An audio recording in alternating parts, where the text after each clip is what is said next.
अस्सलाम वालेकुम जी बेटा, आज हमें पढ़ना है, जो टॉपिक हमारा है वो है फोटोसिंथेसिस।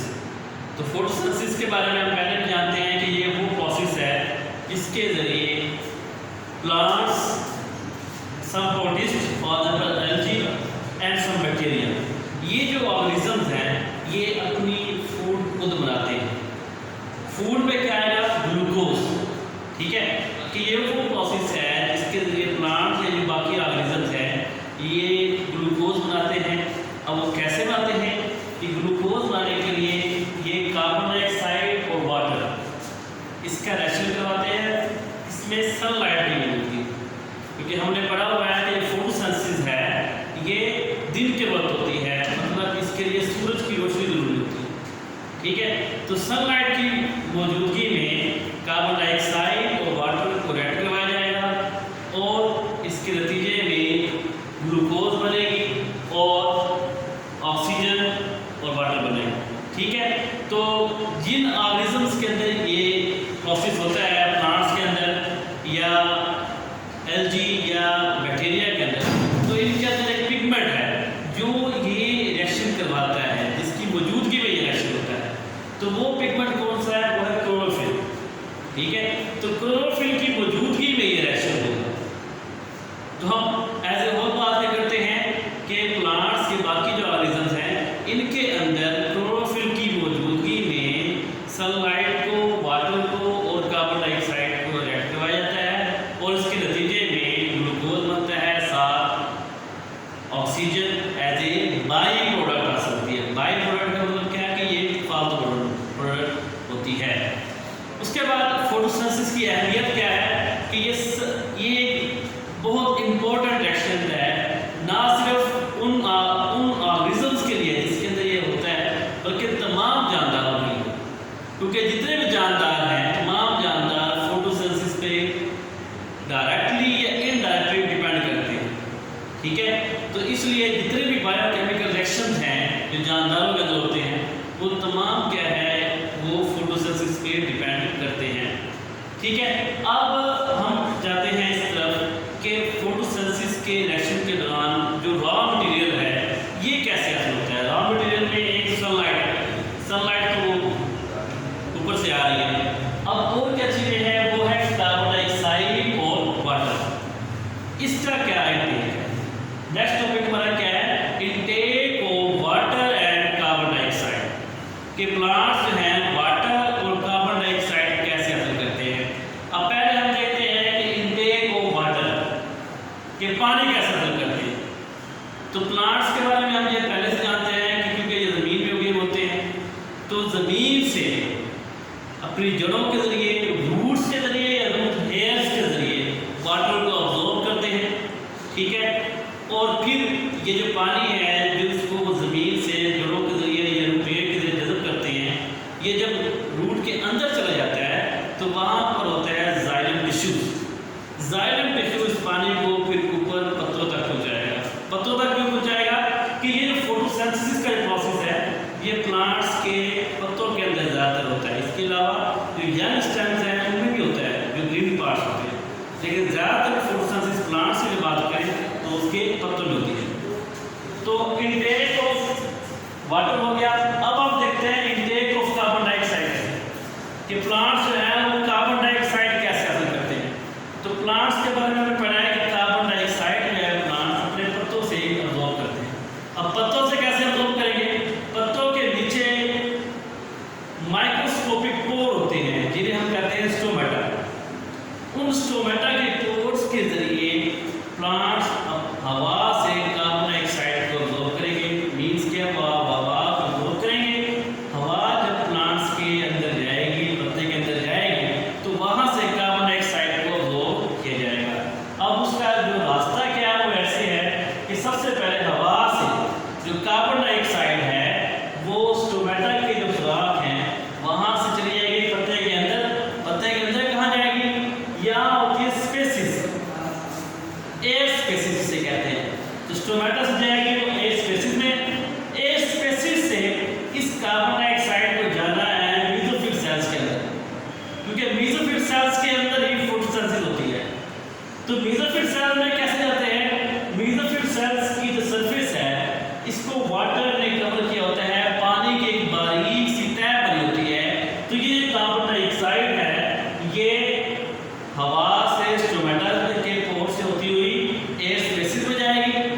एयर स्पेसिस से ये जो हवा है ये वाटर में अब्सॉर्ब हो जाएगी, जिसने मेसोफिल्स को कवर किया हुआ, ठीक है। फिर वहां से ये जो कार्बन डाइऑक्साइड है ये मेसोफिल सेल के अंदर अब्सॉर्ब हो जाएगी, ठीक है। मेसोफिल सेल्स के अंदर क्लोरोप्लास्ट है, तो इस तरह क्या है वहां पर क्लोरोफिल और मजीद बाकी जो रिएक्शन है फोटोसिंथेसिस के वो सारे मुकम्मल होंगे, ठीक है।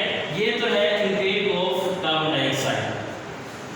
जी बेटा, अब हम आते हैं मैकेनिज्म ऑफ फोटोसिंथेसिस की तरफ। अभी हमने पढ़ा है कि फोटोसिंथेसिस का जो प्रोसेस है इस दौरान कार्बन डाइऑक्साइड और वाटर का रिएक्शन करवाया जाता है और सनलाइट की मौजूदगी में रिएक्शन होता है।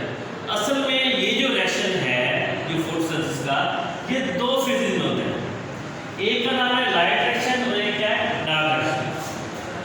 पहले क्या होगा, जो सनलाइट को अब्सॉर्ब किया जाएगा और उससे हाई एनर्जी मॉलिक्यूल्स बनाए जाएंगे। बाद में उस हाई एनर्जी मॉलिक्यूल्स को इस्तेमाल करके कार्बन डाइऑक्साइड की रिएक्शन की जाती है और ग्लूकोज का मॉलिक्यूल बनता है, ठीक है। तो दो रिएक्शन है इसके, पहला आ गया लाइट रिएक्शन। तो लाइट रिएक्शन के दौरान क्या होगा, light energy captured and is used to make high energy molecule ATP and NADPH, ठीक है। और ये रिएक्शन कहाँ होंगे, take place on the thylakoid membrane in chloroplast. तो क्लोरोप्लास्ट के अंदर वैसे दोनों रिएक्शन क्लोरोप्लास्ट में होते हैं, तो क्लोरोप्लास्ट के अंदर इसकी जो थैलाकॉइड्स है उनकी मेम्ब्रेन्स के अंदर ये लाइट रिएक्शन होगा। तो हमने राउंड फिगर पढ़ा था फोटोसिंथेसिस का, वाटर और कार्बन डाइऑक्साइड और सनलाइट। तो लाइट रिएक्शन में वाटर और सनलाइट इस्तेमाल होती है, ठीक है। वाटर में से जो उसके इलेक्ट्रॉन्स हैं और उसके जो प्रोटॉन्स हैं उसको इस्तेमाल किया जाता है हाई एनर्जी मॉलिक्यूल बनाने के लिए, एटीपी और एनएडीपीएच बनाने के लिए, ठीक है। फिर उसके बाद आएगा डार्क रिएक्शन। डार्क रिएक्शन में क्या होगा कि ये जो हाई एनर्जी मॉलिक्यूल्स बनाए गए हैं लाइट रिएक्शन के दौरान इनको इस्तेमाल किया जाएगा और इससे कार्बन डाइऑक्साइड को रिड्यूस करवा के उससे ग्लूकोज बनाएंगे। अब रिड्यूस करने का मतलब क्या है, रिडक्शन करना। रिडक्शन कैसे होगी, by the gaining of electron या by the gaining of hydrogen, क्योंकि आपने पहले तो पढ़ा है ना ऑक्सीडेशन एंड रिडक्शन रिएक्शन, तो उसी में बता रहा है कि कार्बन डाइऑक्साइड को रिड्यूस किया जाएगा, ठीक है। और ये कहाँ होंगे, ये स्ट्रोमा के अंदर होंगे। कि मैंने आपको पहले बताया है कि लाइट रिएक्शन डार्क रिएक्शन दोनों होते तो क्लोरोप्लास्ट में है, लेकिन आपने पढ़ा क्लोरोप्लास्ट के जो है दो पार्ट्स हैं, एक तो उसके अंदर होता है थैलाकॉइड्स और दूसरा होता है उसके जो फ्लूइड पार्ट होता है स्ट्रोमा। तो ये डार्क रिएक्शन है ये स्ट्रोमा के अंदर होगी। ये नीचे आपको एक समरी दिखाई गई है कि ये क्या है, क्लोरोप्लास्ट है।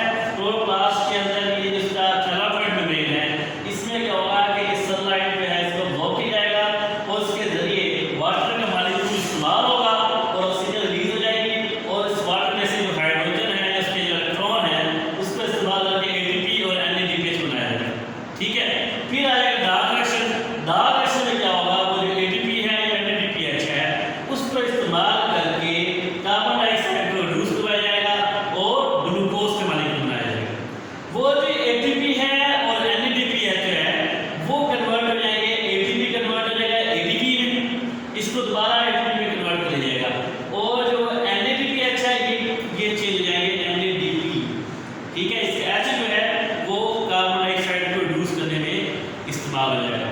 अब हम वन बाय वन इसके दोनों जो फेजेस हैं लाइट रिएक्शन और डार्क रिएक्शन इसको वन बाय वन देखते हैं कि कैसे लाइट रिएक्शन में सनलाइट से और वाटर के मॉलिक्यूल से ये बनाते हैं एटीपी का मॉलिक्यूल और एनएडीपीएच का मॉलिक्यूल। अब पहला आ गया हमारे पास लाइट रिएक्शन। तो लाइट रिएक्शन में क्या होगा, ये आपको इसकी पूरी स्कीम दिखाई गई, इसकी शेप क्या है, ये जेड शेप की है तो इसलिए इसको जी स्कीम भी कहते हैं, ठीक है। इसका जो फ्लो चार्ट है इसको जी स्कीम भी कहते हैं, इसका लाइट रिएक्शन का। अब ये क्या है, ये क्लोरोफिल के मॉलिक्यूल्स हैं, ये भी क्लोरोफिल के मॉलिक्यूल। क्या होगा, सनलाइट जब क्लोरोफिल के मॉलिक्यूल पड़ेगी तो क्लोरोफिल के मॉलिक्यूल्स के जो एटम्स है उसके जो इलेक्ट्रॉन्स है वो एक्साइटेड हो जाएंगे, मतलब उनका एनर्जी लेवल बढ़ जाएगा। तो इन इलेक्ट्रॉन का जब एनर्जी लेवल बढ़ जाएगा ना तो फिर वो इलेक्ट्रॉन इमिट हो जाएंगे। ये जो आपको दिखाया जा रहा है, ये इसमें आपको क्या दिखाया जा रहा है कि क्लोरोफिल मॉलिक्यूल के जो इलेक्ट्रॉन है वो इमिट होंगे। अब ये एरो का निशान ऊपर भी जा रहा है, ये आपको इसके जरिए आपको ये बताया जा रहा है कि उसका एनर्जी लेवल बढ़ गया। ठीक है, तो पहला स्टेप क्या है, when the sunlight fall on the chlorophyll molecule there the electron of the chlorophyll molecule emit by increasing their energy level। ठीक है, उसके बाद क्या होगा, दूसरा स्टेप क्या है कि ये जो हाई एनर्जी इलेक्ट्रॉन है इनको गुजारा जाएगा एक इलेक्ट्रॉन कैरियर से, जिसका नाम है इलेक्ट्रॉन ट्रांसपोर्ट चेन। जब ये इलेक्ट्रॉन यहाँ से पास हो गया इलेक्ट्रॉन ट्रांसपोर्ट चेन से, तो उस दौरान उसका एनर्जी लेवल डिक्रीज रहेगा। ये दूसरा स्टेप है। अब मैंने कहा कि जब इन हाई एनर्जी मॉलिक्यूल इलेक्ट्रॉन को इलेक्ट्रॉन ट्रांसपोर्ट चेन से जब गुजारा जाता है तो क्या होता है, इसका एनर्जी लेवल कम हो जाता है। कहाँ जाती है एनर्जी, उस एनर्जी से एटीपी बनाई जाती है। तो ये जो आपको ये फ्लो चार्ट दिखाया जा रहा है, इसमें ये दिखाया जा रहा है कि इलेक्ट्रॉन पहले हाई एनर्जी से लेवल ऊपर गए, फिर जब ये इलेक्ट्रॉन ट्रांसपोर्ट चेन से आ गए तो नीचे आ गया। नीचे आने का मकसद क्या है, इसका एनर्जी लेवल कम हो गया, और वो एनर्जी क्या है उसको इस्तेमाल कर लिया गया है एटीपी बनाने। ठीक है, जिस तरह यहाँ पर सनलाइट पड़ेगी सेम इसी तरह वहाँ पर कोई पहला स्टेप होगा कि सनलाइट पड़ेगी क्लोरोफिल मॉलिक्यूल के ऊपर तो उसके इलेक्ट्रॉन का एनर्जी लेवल बढ़ जाएगा और वो जो इलेक्ट्रॉन है वो इमिट हो जाएंगे। जब वो इलेक्ट्रॉन इमिट हो जाएंगे तो ये जो इलेक्ट्रॉन ट्रांसपोर्ट चेन से इलेक्ट्रॉन आ रहे हैं ये यहाँ आ जाएंगे और ये फिर ऊपर इमिट हो जाएंगे। बाद में फर्दर जब रिएक्शन होगा तो ये इलेक्ट्रॉन जो फाइनल इसका स्टेप है, इसमें क्या होगा कि ये इलेक्ट्रॉन आगे जाके प्रोटॉन के साथ मिलेंगे, हाइड्रोजन के साथ, और NADP+ के साथ मिलने के बाद NADPH बना देंगे। ठीक है, तो ये जो पूरा राइट रिएक्शन आपने देखा है, इसमें आपने देखा है कि जब इलेक्ट्रॉन ट्रांसपोर्ट चेन से जब इलेक्ट्रॉन गुजरते हैं तो ATP बनता है। ठीक है, और जब इधर देखते हैं तो यहाँ पर NADPH बनता है। ठीक है, तो ATP का मॉलिक्यूल और NADPH का मॉलिक्यूल, ये दोनों मॉलिक्यूल क्या थे, ये थे हाई एनर्जी मॉलिक्यूल, जिसके बारे में हमने पहले डिस्कस किया है कि लाइट रिएक्शन के दौरान हाई एनर्जी मॉलिक्यूल बनते हैं ATP और NADPH। जी बेटा, अब हम पढ़ते हैं डार्क रिएक्शन के बारे में। डार्क रिएक्शन है, इसको सबसे पहले डिस्कवर किया था मेल्विन कैल्विन ने और उसके कोलीग्स ने, जो कि कैलिफोर्निया यूनिवर्सिटी में मौजूद थे। तो उसी वजह से, क्योंकि इसको मेल्विन कैल्विन ने डिस्कवर किया था, तो इसी वजह से डार्क रिएक्शन को कैल्विन साइकिल भी कहते हैं।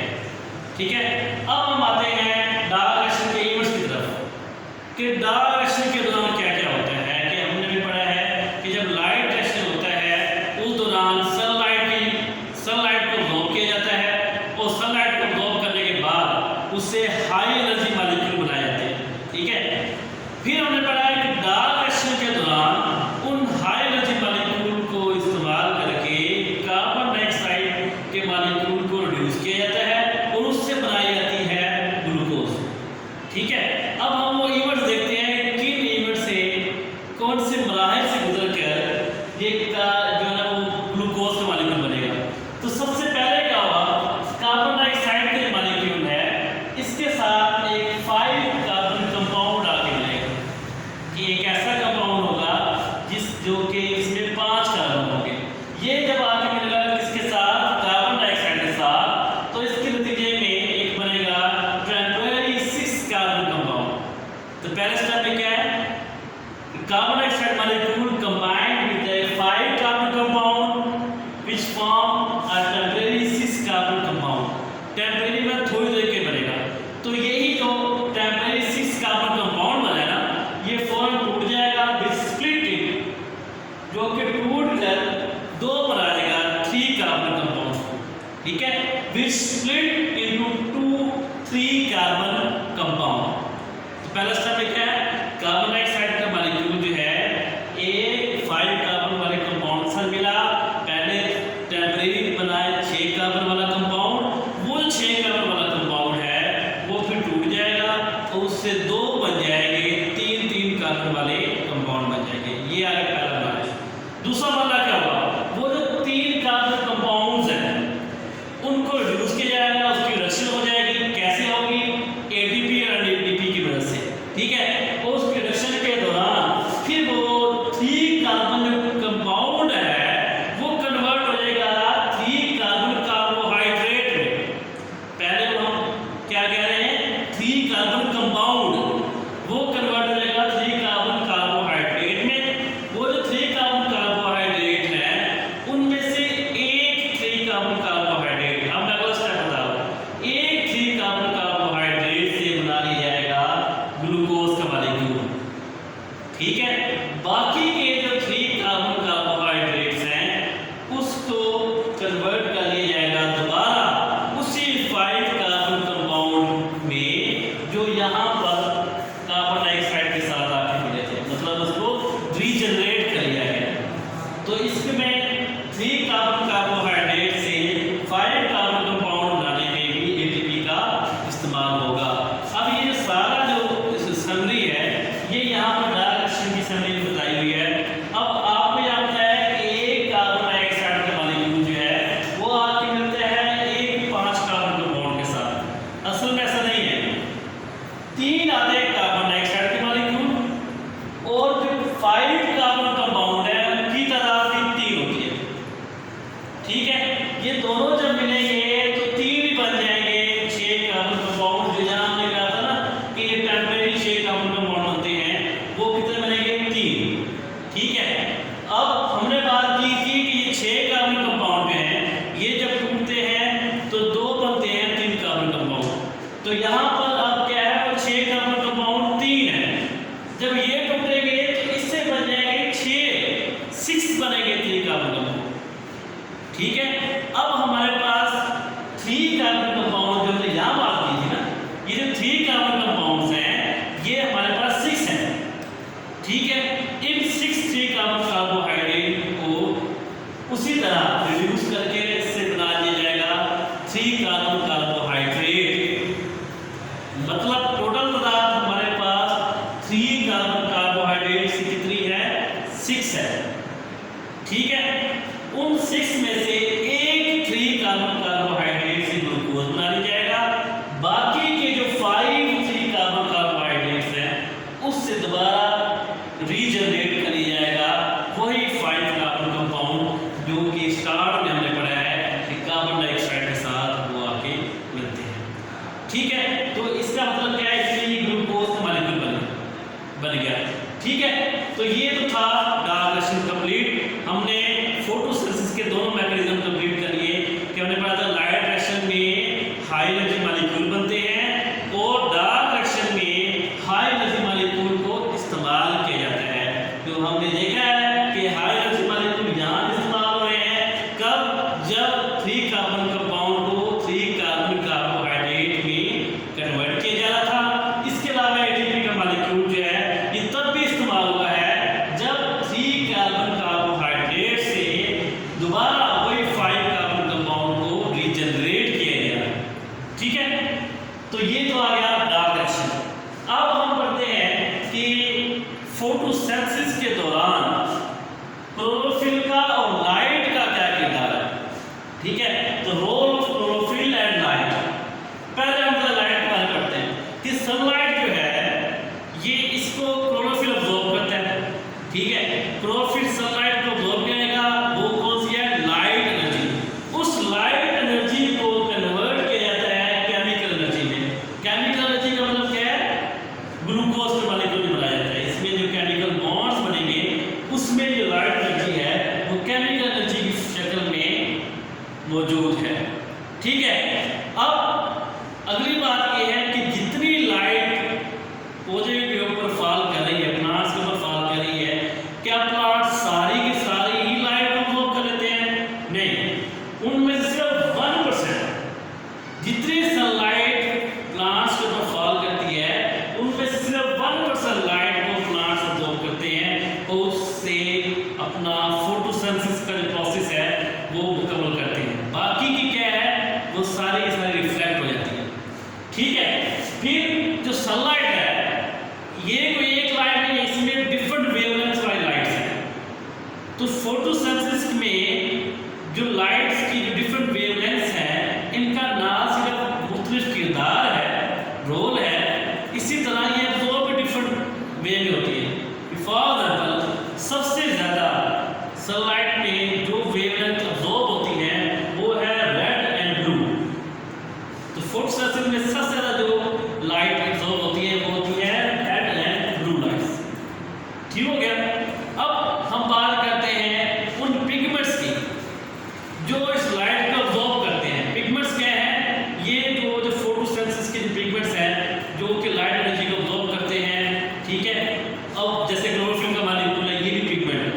ठीक है, अब ये जो क्लोरोफिल है हमने ये तो पढ़ा है क्लोरोफिल क्या है, होते हैं पत्ते में, होते हैं पत्ते में कहाँ होते हैं उनकी क्लोरोप्लास्ट में होते हैं। ठीक है, क्लोरोप्लास्ट में कहाँ पर उसके थैलाकोइड के अंदर। तो थैलाकोइड के अंदर ये जो पिगमेंट्स हैं फोटोसिंथेटिक पिगमेंट्स ये ग्रुप की शक्ल में होते हैं, इन्होंने क्लस्टर बनाए होते हैं। तो इनका जो ग्रुप होगा उस ग्रुप को हम कहेंगे फोटोसिस्टम। ठीक है, तो फोटोसिंथेटिक पिगमेंट्स जो हैं इनका जो ग्रुप होगा इसको हम कहेंगे फोटोसिस्टम। फिर फोटोसिस्टम में जो पिगमेंट्स हैं ये दो तरह के होते हैं, एक होते हैं मेन पिगमेंट, एक होते हैं एक्सेसरी पिगमेंट्स। मेन पिगमेंट्स कौन से हैं? मेन इनको इसलिए कहा जाता है कि ये ज्यादा लाइट को एब्जॉर्ब करते हैं, मतलब ये जो रेड और ब्लू लाइट्स हैं इसको ये ज्यादा यही एब्जॉर्ब करते हैं, इसमें इनको मेन पिगमेंट कहते हैं। बाकी कौन से हैं? उनका नाम है एक्सेसरी पिगमेंट्स। ये उन लाइट को एब्जॉर्ब करते हैं जिनको मेन पिगमेंट एब्जॉर्ब नहीं करते। अब मेन पिगमेंट में आते हैं क्लोरोफिल ए। क्लोरोफिल की दो टाइप्स हैं, एक है क्लोरोफिल ए, एक है क्लोरोफिल बी। तो मेन पिगमेंट में आता है क्लोरोफिल ए। ठीक है, एक्सेसरी पिगमेंट में कौन से हैं? क्लोरोफिल बी और कैरोटीनॉइड्स। ठीक है बेटा, तो ये तो आ गया फोटोसिस्टम के बारे में। अब हम आते हैं limiting factor in photosynthesis. Next topic हमारा limiting factors in photosynthesis. Limiting factors क्या है? कोई भी माहौल का या एनी एनवायरमेंटल फैक्टर, कोई भी फैक्टर जिसकी मौजूदगी या कमी किसी भी रेशन की रफ्तार को कम कर दे, हम कहेंगे कि ये उस रेशन का लिमिटिंग फैक्टर है। ठीक है, अब हम क्योंकि बात कर रहे हैं फोटोसिंथेसिस की, तो फोटोसिंथेसिस की लिमिटिंग फैक्टर कौन से है?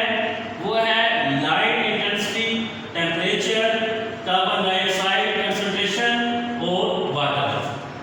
ये क्या है? They are the limiting factors of the photosynthesis. अब पहले बात करते हैं लाइट इंटेंसिटी की। हमने पढ़ा हुआ है कि जब रात होती है तो फोटोसिंथेसिस नहीं होती क्योंकि लाइट नहीं है, दिन के वक्त फोटोसिंथेसिस होती है। इसका मतलब फोटोसिंथेसिस का प्रोसेस जो है वो लाइट पर डिपेंड करता है। इसके अलावा लाइट की इंटेंसिटी पे भी डिपेंड करता है, लाइट की शिद्दत पर भी।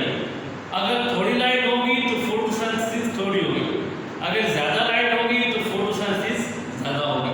लेकिन अगर हद से ज़्यादा लाइट होगी तो फिर फोटोसिंथेसिस पे इसका असर नहीं पड़ेगा, वो कांस्टेंट रहेगी। टेम्परेचर की बात करते हैं। टेम्परेचर अगर कम होता है तो फोटोसिंथेसिस थोड़ी होती है, टेम्परेचर बढ़ता जाता है फोटोसिंथेसिस की रफ्तार भी बढ़ती जाती है, लेकिन एक लिमिट तक। अगर हद से ज़्यादा टेम्परेचर बढ़ जाएगा तो फिर फोटोसिंथेसिस को रोक दिया जाएगा, क्योंकि उस वक्त प्लांट्स को मसला बन जाता है एवेपोरेशन का, कि वाटर जो है वो ट्रांसपायरेशन के जरिए लॉस हो रहा होता है। ठीक है, तो ट्रांसपायरेशन से पानी की कमी से बचने के लिए फोटोसिंथेसिस की रफ्तार को रोक दिया जाता है। नेक्स्ट जो है लिमिटिंग फैक्टर वो है कार्बन डाइऑक्साइड कंसंट्रेशन। तो कार्बन डाइऑक्साइड की कंसंट्रेशन अगर थोड़ी होगी तो फोटोसिंथेसिस की जो रफ्तार है वो थोड़ी होगी। अगर कार्बन डाइऑक्साइड की कंसंट्रेशन बढ़ाते जाएंगे तो फोटोसिंथेसिस की जो प्रोसेस है ये भी बढ़ता जाएगा, लेकिन ये भी एक लिमिट है। हद से ज़्यादा अगर कार्बन डाइऑक्साइड की कंसंट्रेशन बढ़ जाएगी